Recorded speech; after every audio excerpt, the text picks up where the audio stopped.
Hi hello ನಮಸ್ತೆ friends.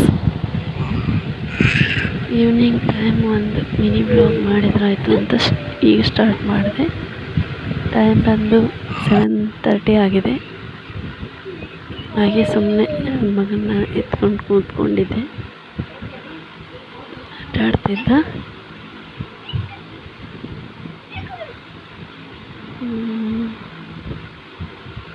ಹಾಗೆ ಸುಮ್ಮನೆ ಇಲ್ಲಿ ಬಂದು ನನ್ನ ಡಿಂಪು ಊಟ ಮಾಡ್ತಾ ಇದ್ದಾಳೆ. ಅವನು ಹೋಗಿ ಹೋಗಿ ಅವ್ರ ಅಕ್ಕನಿಗೆ ಸತಾಯಿಸ್ತಿದ್ದಾನೆ, ಊಟ ಮಾಡಕ್ಕೆ ಬಿಡ್ತಾ ಇಲ್ಲ. ಹಾಯ್ ಡಿಂಪು ಅಂದರೆ ನಿವೇದಿತಾ ಅವಳ ಹೆಸರು. ನಾನು ಡಿಂಪು ಅಂತ ಪ್ರೀತಿಯಿಂದ ಕರೆಯೋ ಹೆಸರು. ಮೊದಲಿಂದನೂ ಅದೇ ಹೆಸರು ನಾನು ಕರೆಯೋದು, ನಿವೇದಿತಾ ಅಂತ ಕರೆಯೋಲ್ಲ ಅವಳಿಗೆ. ಹಾಯ್ ಡಿಂಪು, ಹಾಯ್ ಮಾಡು.